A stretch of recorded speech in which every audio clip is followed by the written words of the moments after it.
Good morning, everyone. Welcome to HIMT YouTube channel.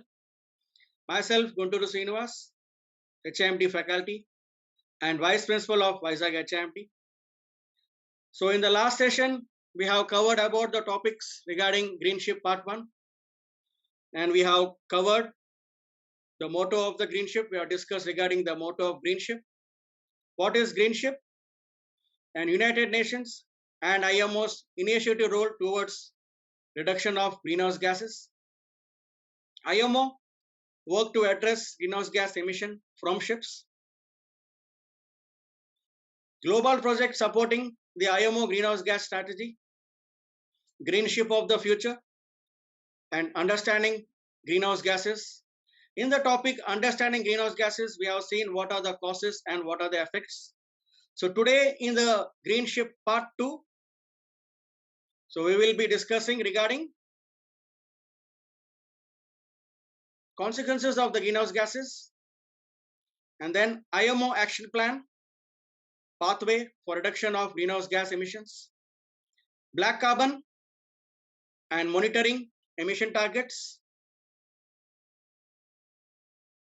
greenhouse effect solution, and then adaptation. Consequences of greenhouse effect. So today's human caused greenhouse gas emissions are higher than ever. The concentration of greenhouse gases in the atmosphere is rising rapidly. And according to Intergovernmental Panel on Climate Change, IPCC, the planet is heating up. And all 5 of the years from 2014 to 2018 were the hottest on record worldwide. If warming trends to continue at this rate, it's estimated global warming will reach 1.5 degrees Celsius above pre-industry levels between 2030 to 2052. Fueled by man-made greenhouse gas emissions, global warming is altering the Earth's climate system as follows.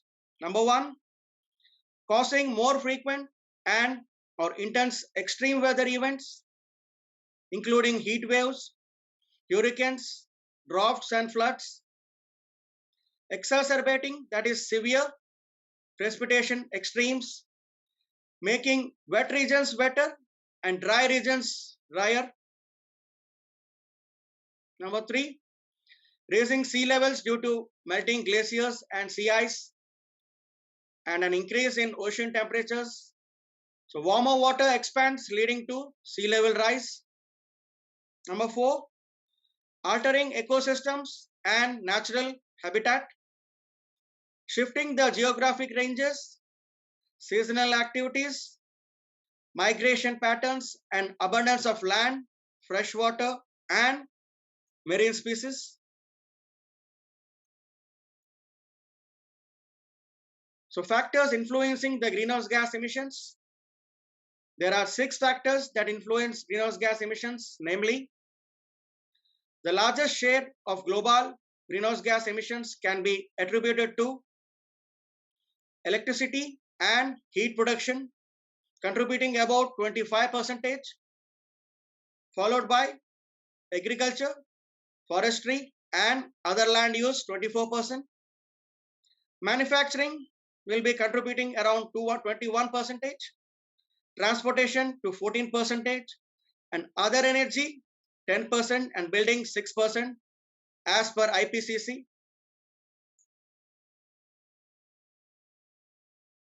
This is the analysis made by the IPCC. The greenhouse gas emission by economic sector.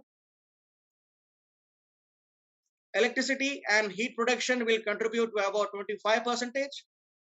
Agriculture, forestry, and other land use 24%. Buildings to 6%. Transportation 14%, including shipping industries. And industries 21%. We can say here industry means also manufacturing. And other energy will contribute to about 10%.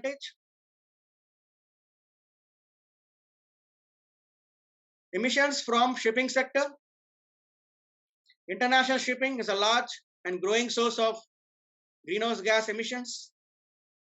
Marine transport emits around 940 million tons of CO2 annually and is responsible for about 2.5% of global greenhouse gas emissions as per third IMO greenhouse gas study 2014. These emissions are projected to increase significantly if mitigation measures are not put in place swiftly.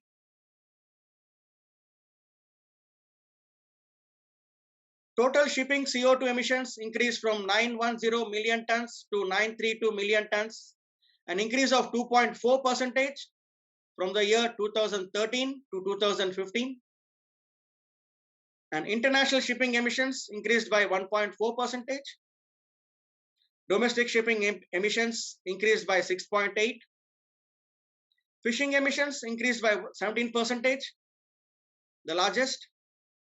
So in 2015, total shipping emissions were responsible for 2.6% of global CO2 emissions from fossil fuel and industrial processes. So this is the analysis comparable to shipping CO2 emissions compared to global emissions analysis. So analysis was made by third IMO greenhouse gas study and the ICCT. ICCT means International Council on Clean Transportation in million tons. So here we have discussed in the last slide regarding the international shipping, domestic shipping and the fishing. So total shipping with regard to percentage worldwide. So you can see from 2007 it was 3.5%, and when you see in the year 2012 it has gone to 2.6%. So there was a reduction. And when compared to ICCT in the year 2013, so it was 2.5%, and in the year 2015 2.6%, 0.1% of increase. Total shipping fuel consumption increased from 291 million tons to 298 million tons, increase of 2.4% from the year 2013 to 2015 as per International Council on Clean Transportation, compared to a 7% increase in transport supply, deadweight, weight, nautical mile. So total shipping fuel consumption analysis from 2007 to 2015. When you see this, the analysis made by the ICCT, International Council on Clean Transport, from 2013, it was 291 million tons, and in the year 2015, it's around 298 million tons. So 7% increase.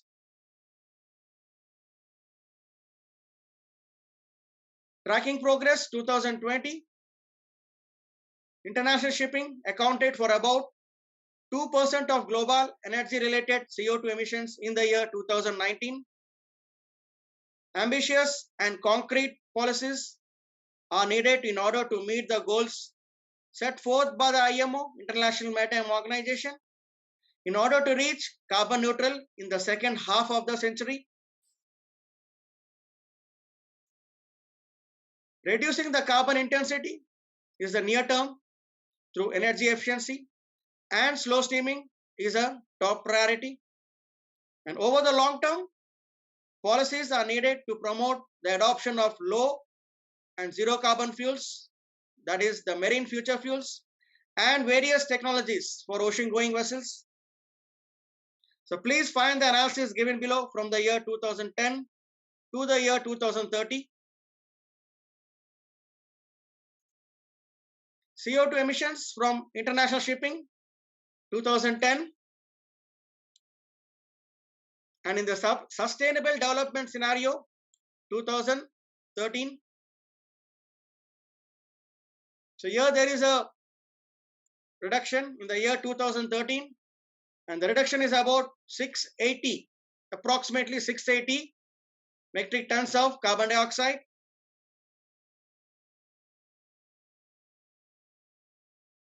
According to the third IMO greenhouse gas study, shipping emissions could under a business as usual, shortly known as BAU scenario, increase between 50 and 250% by the year 2050.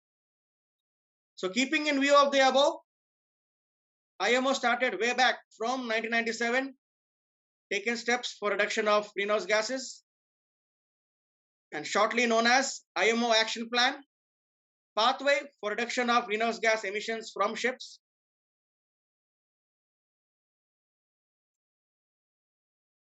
IMO Action Plan, pathway for reduction of greenhouse gas emission from ships. IMO timetable for the reduction of greenhouse gas emissions from ship in chronological order as follows. So in the year 1997, through the Resolution 8, CO2 emissions from ships establishes IMO mandate on greenhouse gas emission control. In the year 2003, IMO resolution during its 23rd session adopted by the Assembly on IMO policies and practices related to the reduction of greenhouse gas emissions from ships. 2013, new regulatory tools to improve the energy efficiency of international ship,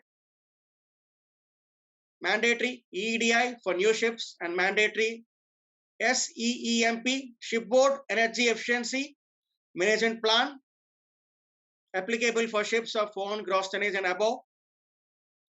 And in the year 2015, EEDI Energy Efficiency Design Index phase 1, 10% of reduction in carbon intensity of the ship. And this, in the year 2013, regulations on energy efficiency was included in the MARPOL Annex 6 as the new was included in the new chapter 4.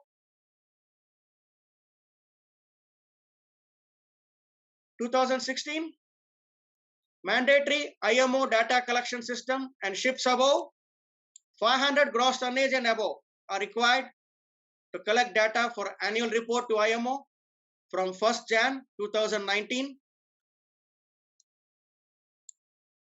2018, resolution of initial IMO strategy on reduction of greenhouse gas emissions from the ships. 2019, adoption of a procedure to assess the impacts on states of candidate measure. So in the year 2020, EEDI phase 2, up to 20% reduction in carbon intensity of ship. 2023, complete short-term measures and revise the initial strategy. 2023 to 2030, it's named as a midterm measures to reduce the carbon intensity from ships by 40%.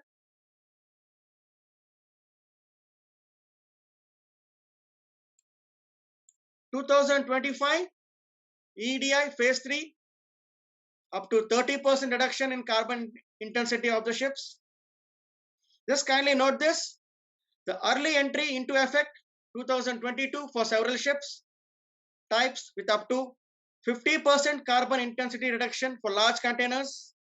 So this has been adopted during the IMO 76th session, which was held in the year during June 2021. 2030 to 2050, long-term measures for the reduction of carbon intensity from fleet by at least 70%. And 2050, at least 50% reduction on total annual greenhouse gas emissions. So required at least 85% CO2 reduction per ship. And finally, in the year 2050, the target is at least 50% reduction of total annual greenhouse gas emissions. Required at least 85% CO2 reductions per ship. So as per the fourth IMO greenhouse gas study, So there was a reduction of 22% of carbon intensity of annual emission ratio compared from the year 2008 to the year 2018, and well ahead in the year 2030 if minimum additional action could be taken. So there will be a drastic reduce in the annual efficiency ratio approximately to about 4.7 to 4.8.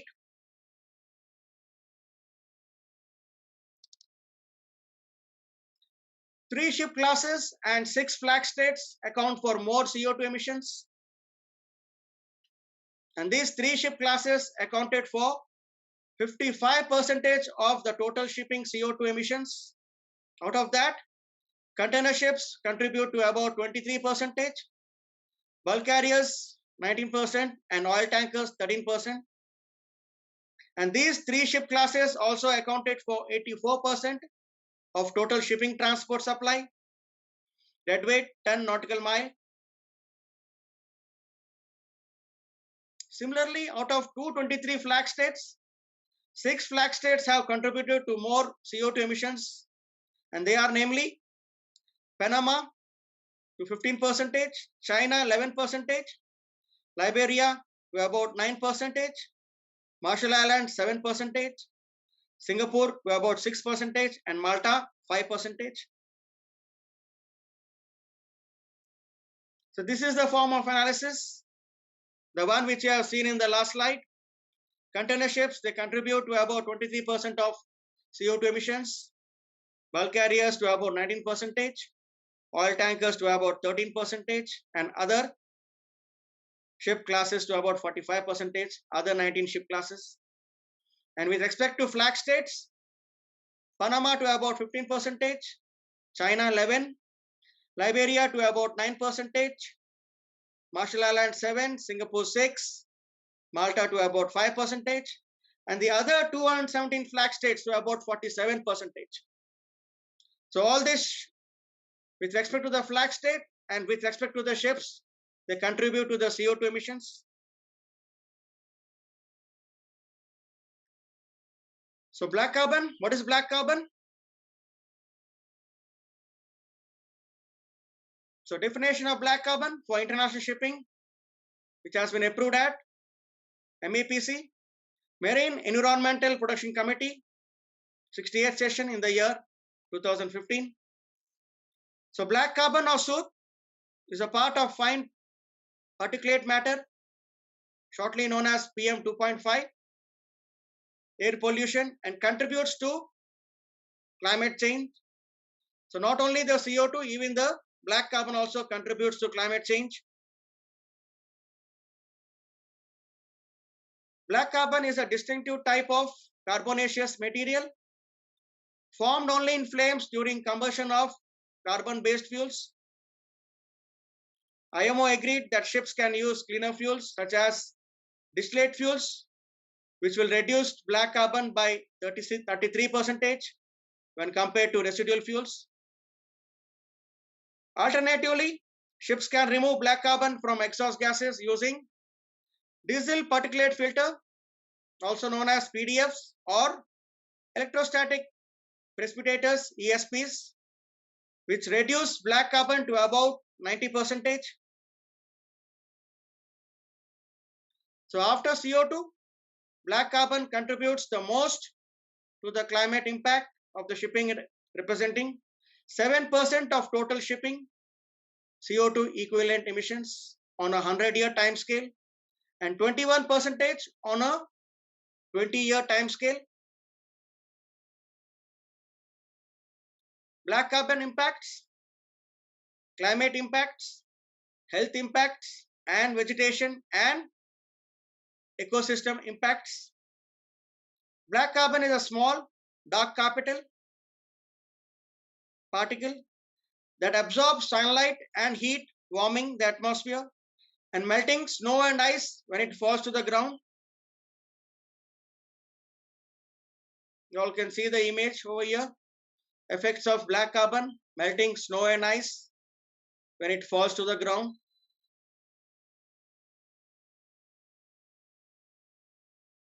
So with respect to climate impact, black carbon is an air pollutant, aggravating the respiratory system and contributing to heart and lung disease.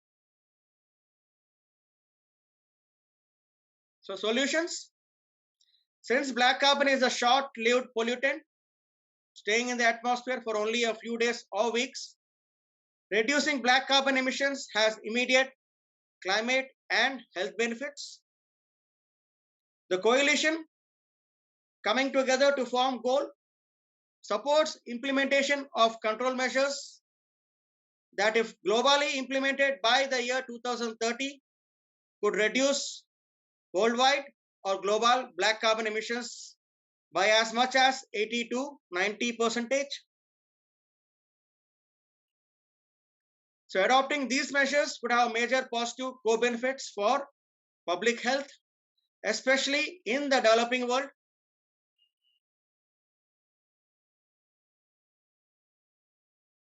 Monitoring emission targets.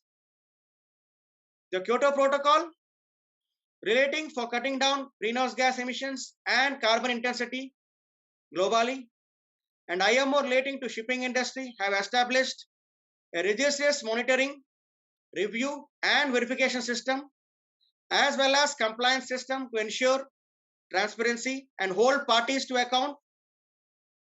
So countries' actual emissions have to be monitored and precise records have to be kept of the trades carried out.